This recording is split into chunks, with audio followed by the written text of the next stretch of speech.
Xin chào các bạn nha. Hôm nay thì mình mới làm được một cái loại slime từ kép sữa, nhưng mà nó hơi cứng một tí nên là mình hơi buồn. Đó, các bạn có thể nhìn thấy trong hình thì nó rất là giòn luôn á. Và hôm nay thì mình sẽ hướng dẫn luôn cho các bạn cách làm cho slime của chúng ta nó thật là dẻo nha. Nếu mà các bạn nào đã chót làm cho slime cứng rồi thì hãy xem nốt cái video này để có thể chữa cho slime của chúng ta thật là dẻo.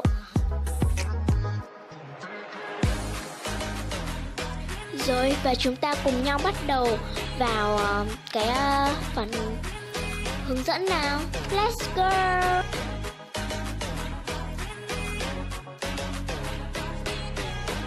Rồi các bạn ơi, đầu tiên mà để làm cho slime của chúng ta nó thật là dẻo, các bạn cần có chanh. Chanh thì các bạn chỉ cần cho 2 giọt vô thôi. Và sau đó thì các bạn nhớ kiểu như là nhồi nhào lên nhé. Thì cái công đoạn này nó sẽ hơi gớm một tí, tại vì là kiểu như nó cũng nhơn nhớt á, slime của chúng ta nó sẽ nhơn nhớt á. Đó, nhưng mà các bạn cứ cố gắng nhào nha. Sau đó thì nó sẽ hết nhớt thôi.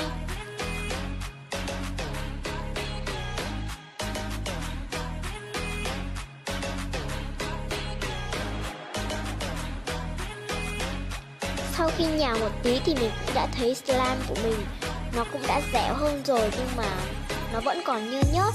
Thế nên là các bạn cứ cố gắng nhào tiếp nha. Vì mình không tạm dừng video là tại vì mình sợ các bạn lại nghĩ là mình kiểu như là mình làm không thành công, xong rồi mình lại cho cái cục slime khác vào đó.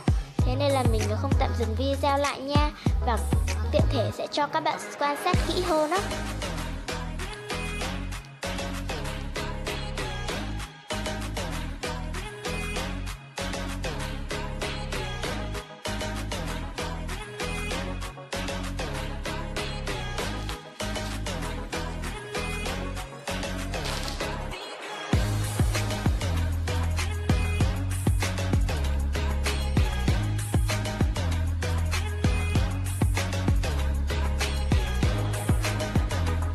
Nhào một hồi thì mình đã thấy rằng là nó đã đỡ nhớt hơn rất là nhiều rồi.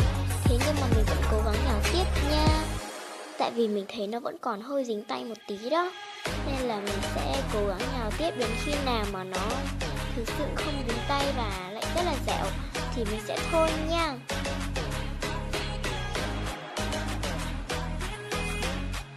Mình cũng nói luôn với các bạn thì công đoạn này thực sự rất là mất nhiều thời gian.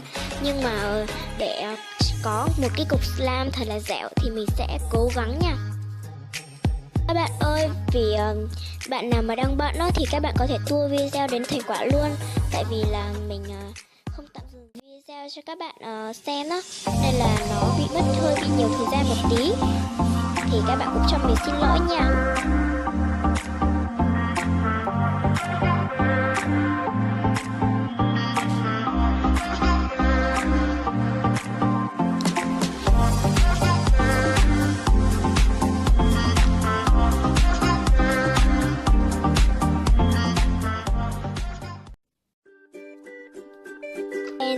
Các bạn ơi, đây là thành quả của mình nè. Nhưng mà em nó thì vẫn hơi dính một tí đó các bạn. Các bạn có thể, nếu mà bạn nào có nhiều thời gian thì các bạn có thể nhào thêm nha. Còn mình thì đã quá hứng thú rồi nên là thôi mình không nhào nữa. Rồi, nếu các bạn thích video này thì quên cho mình một like, share và subscribe kênh của mình nha. Chúc các bạn thành công làm slime